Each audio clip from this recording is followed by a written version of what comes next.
Olá meus amigos, sejam bem-vindos ao canal Soluções Existe. Para quem ainda não me conhece, eu me chamo Adriano e tenho uma marcenaria aqui em Extrema de Rondônia, região Amazonas. Fiquem comigo até o final desse vídeo, que eu vou estar passando para vocês dicas da montagem desses estilos de móveis aqui, ó, do estilo rústico, né? Dicas muito importantes, essenciais para esse tipo de estilo, e também a parte fundamental, que é o tingimento desse tipo de móveis aqui, ó.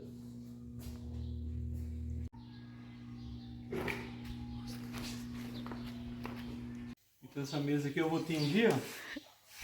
Então o corante que eu vou preparar é com um corante à base d'água. Como essa madeira aqui já tem tonalidade vermelha, eu vou usar bem pouco desse daqui, ó. O ocre, esse aqui eu não vou usar. Então eu estou usando o preto, numa proporção maior, o marrom, e pouca coisa desse daqui, porque ela já tem a tonalidade vermelha, ó. E aí, como a madeira tem uns brancal, ó, isso aqui é um cedro manso. O cedro manso porque ele não amarga, e tem o cedro rosa, o cedro vermelho que amarga, e o manso ele não amarga, ó. Então nesse caso, o que eu faço? Eu já aproveito, eu já passo o veneno, diluo o veneno junto aqui, e eu já faço a proteção da madeira, uma eventual broca, um eventual cupim que possa pegar aí. Então o processo é simples, ó.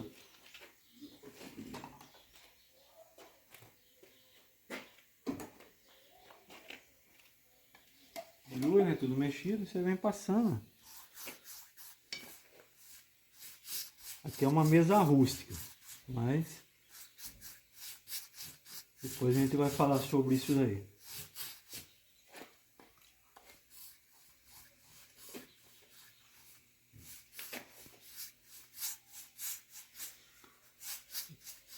Sempre no sentido do veio, né?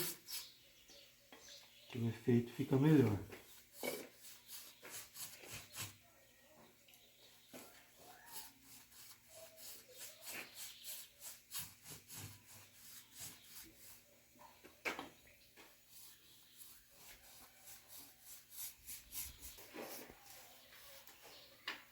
Você vem passando um pano de algodão para tirar o risco do pincel, ó.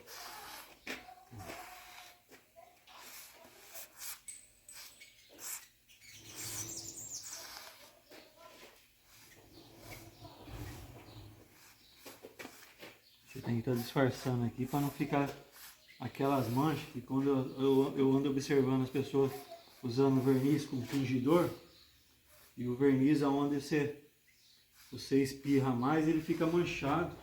Então fica bem nítido que a madeira é tingida.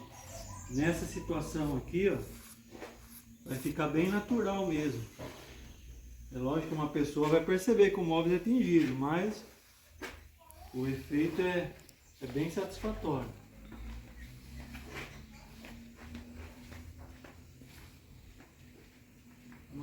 Já está seco, né? Agora eu vou passar um selador aqui, ó. Ficou bem sequinho. Então, se for passar selador, não passa com a peça úmida, não, porque pode branquear o selador. Deixa secar bem por causa da água, tá? Então, o selador, a primeira demão, você dilui bastante com thinner, que é para dar uma penetrada. Aí você dá uma lixada, a segunda demão. Como é no rústico, não tem necessidade de aplicar na pistola. Eu costumo usar tudo na pistola, mas nesse caso aqui vai ser no pincel, ó. Levando sempre no sentido da veia, ó. E sem esfregar demais também o pincel, para não correr o risco de retirar o corante aí de baixo, ó. Olha lá, leva. Uma coisa muito importante é que eu vejo aí muitos trabalhos aí que o pessoal não tem o capricho de esconder parafuso, prego. Então, mesmo sendo uma coisa rústica, ó, isso não significa que a gente não tem que ter o capricho, né? Olha, o tampo. Você não vê no parafuso, não vê prego. Isso está tudo feito pro lado de trás. Então isso é muito importante. Então tá vendo que eu estou falando sobre os parafusos, ó. O parafuso está pro lado de cá. Tá vendo? Então eles estão tudo. Aí do outro lado fica sem aparecer isso daí. Porque o marceneiro, ele tem que ter o dom de esconder, de camuflar, de maquiar defeito, maquiar um monte de coisa. Aqui, ó, eu fiz um encabeçamento mais para engrossar, só porque é de tábua, né? Mas percebe, ó, cortei na esquadrilha para não ficar um topo parecendo. Então a maioria das pessoas hoje, elas têm uma serra de esquadrilha e para cortar em reto, cortar em 45 graus, o trabalho é o mesmo. Só que é um capricho, tá vendo? Fica mais bonito o canto da peça. O banco, a estrutura do banco, eu estou filmando aqui na posição para vocês enxergarem como que ele fica bem firme, ó. A tábua está toda apoiada nessa peça aí, nessa cinta, né? E percebe que está tudo parafusado por baixo. Ó, a parte de cima, você não vê parafuso, não vê prego.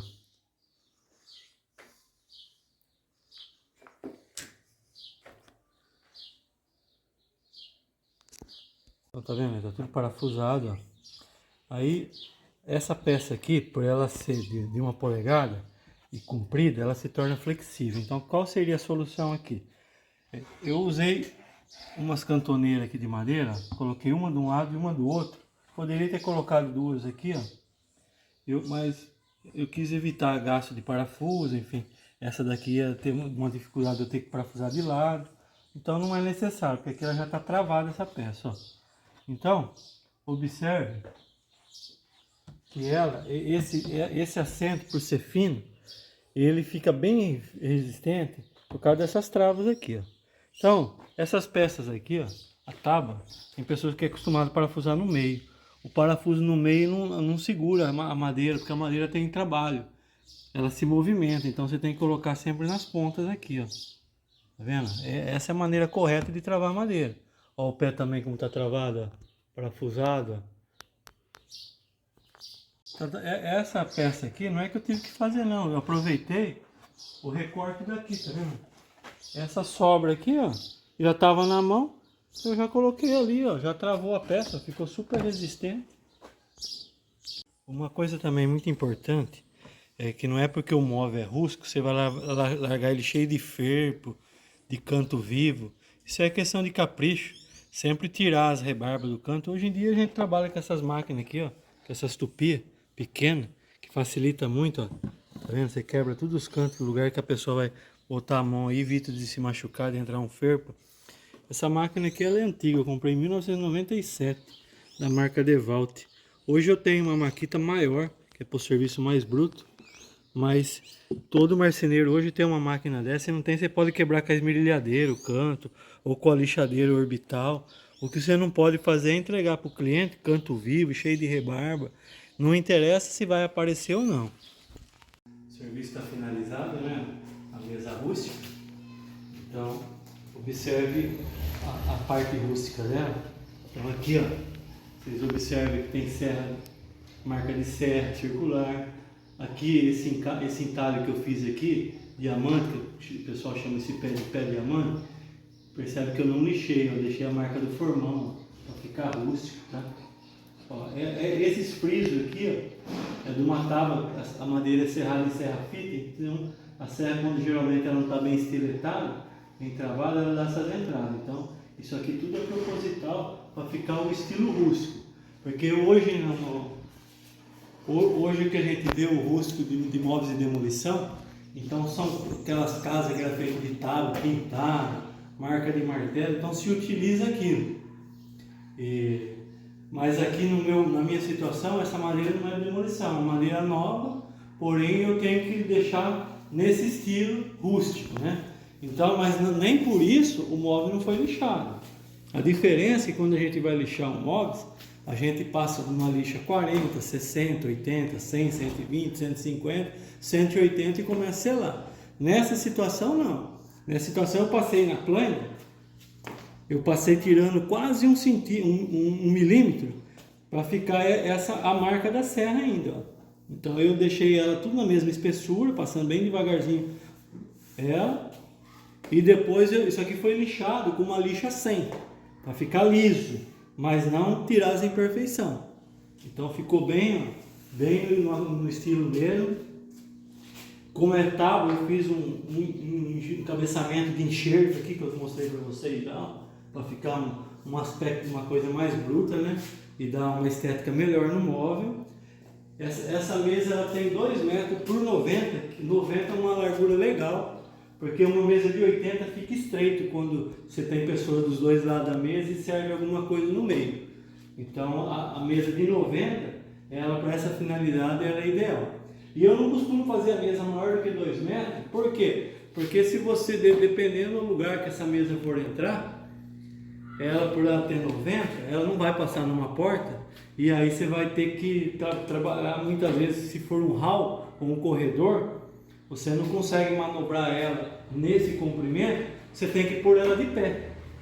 Então de pé, tendo 2 metros, um portal vai ter 2,8, então você consegue entrar com essa mesa em qualquer lugar. Aí se você fizer já com 2,10, 2,20, aí já começa a ficar ruim. Mas também dá que você consegue embicar ela, mas com 2 metros é uma medida legal. Cabe aí o cliente, ele pediu aí uma mesa para 6 cadeiras, aqui cabe até 8 cadeiras tranquilo, né? Então é uma medida bem fácil de trabalhar com ela. Então essa mesa aqui, eu tingi ela, porque o cliente chegou aqui na loja e ele viu uma cristaleira que eu estou fazendo de sucupira. Sucupira é essa madeira aqui, ó. E daí ele queria que ficasse no tom, ele achou muito bonito, então por isso que eu fiz esse tingimento. E o acabamento que eu dei, eu usei o verniz. Esse verniz aqui é o que tem na nossa região. Quando eu morava em São Paulo, eu gostava de trabalhar com a marca Sailac. Aqui não tem, aqui eu encontro Souvenir. Mas ele não é o filtro solar, ó. Ele é o marítimo. E esse aqui, ele é o fosco, que aqui na marcenaria eu trabalho só com verniz fosco e brilhante. Porque quando você quer um acetinado, que nem aqui eu dei um acetinado, eu coloco um terço mais ou menos de verniz brilhante no meio do fosco, aí ele fica acetinado. Pela lógica, né, seria você pegar metade do fosco e metade do brilhante, que ele dá acetinado, mas não acontece isso na prática, tá? Na prática vai ficar brilhante. Então eu coloco um terço do brilhante para uma medida dessa daqui, aí ele fica nesse acabamento acetinado, que imita um selador, uma cera. É isso que o cliente quer, tá vendo? Então isso aqui vai para uma fazenda, aí o estilo da fazenda é estilo country, né? Então esse daqui, esses pés aqui do banco, eu não sei se tem algum modelo por aí na internet, eu não sei o que dizer. Eu fiz eles aí para copiar o estilo, esse hexágono, né? Para copiar o estilo diamante aqui dos pés da mesa, fazer um jogo combinando. Então por isso que eu fiz esse detalhe aí nos bancos aí. Ele ficou também bem resistente, ó. Apesar de ser de tábua, ó, pode ver que não serve, né? Porque eu coloquei aquela travessa de fora, né? Uma cinta de fora a fora aí. Então esse problema estrutural, essa mesa não vai ter problema estrutural nenhum, não. Então esse tipo de tingimento aqui, ele é muito bom, por quê? Porque se você tingir com verniz, então ele é tipo uma tinta. Então amanhã você joga uma chave aqui, joga um talher, alguma coisa, arranha, fica visível que a mesa não é com esse padrão de madeira. Agora estamos lá na madeira e depois fazendo um filme de verniz em cima, então já não ocorre esse problema aí. Hoje, como vocês viram, né, o corante que eu usei são esses corantes à base d'água. Aí a marca que você quiser, a mais barata que encontrar aí, você utiliza ela. As proporções, eu não vou ficar passando para vocês, porque isso aí está cheio de vídeo no YouTube falando a proporção. Esse daqui, ó, é para um lado um jacarandá, tá vendo? Eu usei um pouco mais de vermelho, então vai para o lado do jacarandá, você pode ir para o lado da embuia, enfim, o lado que você quiser. O jacarandá ele tem um tom um pouco mais avermelhado, ó. Então eu tentei imitar o tom aí, enfim, o cliente também não exigiu o tom exato que ele queria, isso aqui ficou a critério meu. Antigamente a gente usava extrato de nogueira para essa tonalidade escura. Se fosse para ficar um vermelho, a gente usava goma laca, né? A goma laca, na verdade, ela é um excremento de um inseto, não me lembro o inseto que é, mas ela é um excremento de um inseto. E ela vem em umas casquinhas. Antigamente, quando eu era criança, eu ia comprar em armazém, eu falava as casquinhas de barata, que parecia aquelas casquinhas de asa de barata. Essa é a goma lá, que você dilui com álcool, né? E você passa no móveis aí, se passar mais grosso, ficava até dava o efeito de um verniz. Isso a gente usava antigamente. E já o extrato de nogueira, diluído com água, a gente fervia a água e preparava ele. E o extrato de nogueira também, é tipo um fóssil, tipo tem o petróleo, o extrato de nogueira é uma coisa desse tipo também. Você comprava em armazém antigamente e você utilizava. Mas hoje em dia a gente tem essas facilidades desses corantes, né? E o resultado também vai ser igual, não muda nada, então para que ficar perdendo tempo atrás de extrato de nogueira, de goma laca, né? E agora, um jeito mais fácil ainda seria usar os corantes que já tem pronto. A Saelac tem uns corantes muito bons à base de água. Eu não recomendo corante à base para diluir em verniz, diluir em selador, em verniz, porque vai ficar tudo manchado móveis. Eu observo muito serviço aí na internet, a pessoa faz o móvel até bem feitinho, mas chega na hora de dar o acabamento, desculpa a palavra que eu vou usar, mas faz aquela cagada. Quando não caga na entrada, acaba cagando na saída. É um paradigma, né, que tem que ser vencido, e na verdade você não precisa cagar nem na entrada nem na saída, porque isso é um paradigma. Se questiona ele e elimina ele da sua vida. Então o acabamento, ó, fica perfeito. Ó. Você vê que não tem mancha, não tem nada, ó. Ele é perfeito. Então você seguindo essas dicas que eu dei aí, você vai ter esse acabamento, é uma coisa simples, só é uma questão de você ir pegando na prática, fazendo as coisas com carinho, né? E eu falei de quebrar todos os cantos, ó. Tudo é quebrado, até a parte do pé aqui, ó, eu dou uma arredondadinha, porque a pessoa puxar assim, ó, não vai lascar, não vai arranhar uma secante. Tudo é questão de capricho e de necessidade. Essa mesa, na verdade, vai para o refeitório de uma fazenda aí, mas eu estou achando que ele vai, o dono da fazenda vai pegar da casa dele e levar lá para os peão dele e vai deixar essa mesa para ele, né? Ficou muito boa mesmo, ele vai ficar super satisfeito. Só complementando sobre o verniz, esse verniz ele é marítimo, não é filtro solar não, tá? Eu não uso filtro solar lá dentro, porque o filtro solar, o verniz, por mais que fala que ele é natural, a gente sabe que na prática não é. Ele deixa o tom amarelado, então tira um pouco a beleza.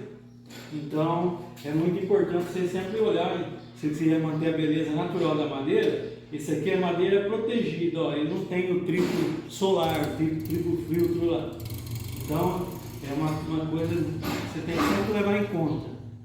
Existe um produto também, se você vai pegar tábua de andaime, né, às vezes você quer fazer um aproveitamento de madeira de construção, então as tábuas de andaime, elas estão queimadas com cimento. Então é um produto que eu usei muito tempo ele, e chama sal azedo.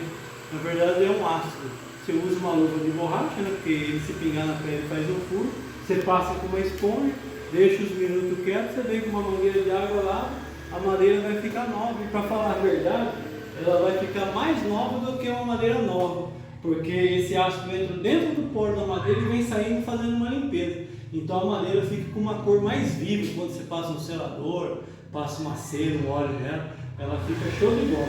Chama sal azedo. A minha casa, quando eu construí ela, eu comprei umas tábuas, tudo tábua boa, e eu usei pandaime e caixaria, e depois eu desmontei, né, arranquei, tive o cuidado de arrancar os pregos, e lavei com sal azedo, e depois eu fiz os móveis da minha casa com todas essas madeiras, e eu aproveitei. Porque para você comprar madeira, uma madeira ruim para fazer andaime, a diferença de preço não é tão grande, e depois quase não tem utilidade. Então nessa situação eu utilizei as madeiras de casa, essas madeiras da construção da minha casa, eu fiz os móveis delas aí, tá bom? Então a dica de hoje é para você sempre prestar atenção no diálogo da nossa mente. A nossa mente, ela sempre quer sabotar a gente. A gente tem o eu superior e o eu inferior, né? O eu inferior é aquele que quer ficar na área de conforto. Na neurociência chama de mente reptiliana.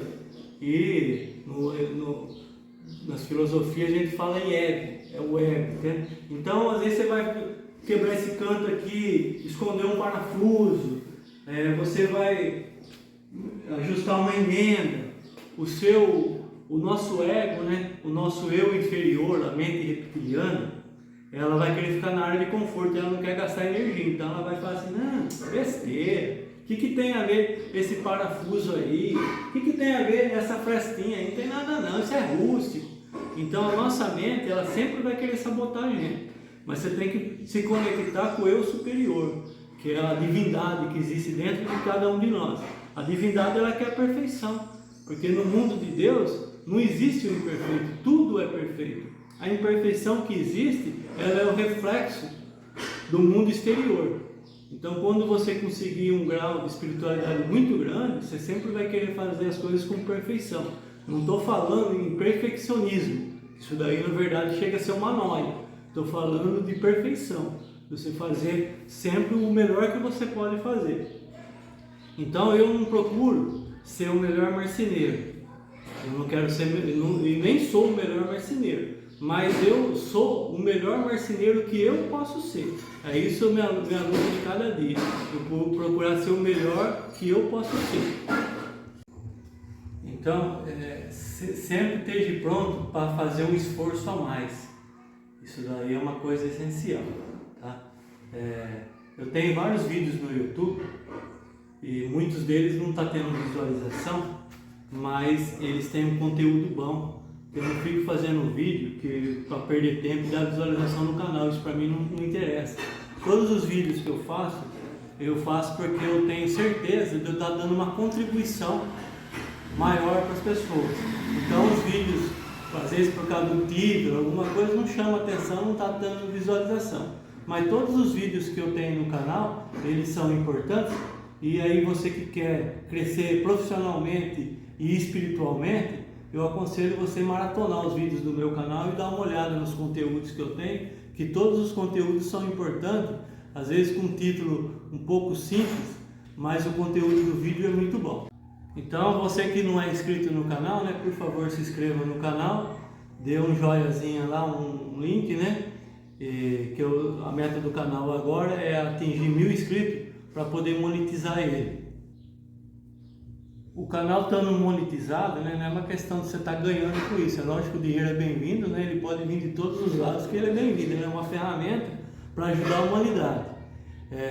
Mas ele estando monetizado, o engajamento dele, quando você vai fazer uma procura no Google, no YouTube, né, ele aparece com mais frequência por causa dos anúncios que vai ter nele. Então essa é a importância dele ser monetizado, além da parte monetária que eu estou te falando também. Não vou ser hipócrita de falar que não.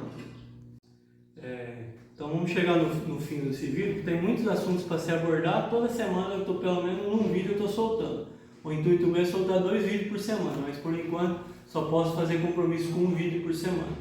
Que todos fiquem com Deus e que o todo continue nos abençoando agora e sempre.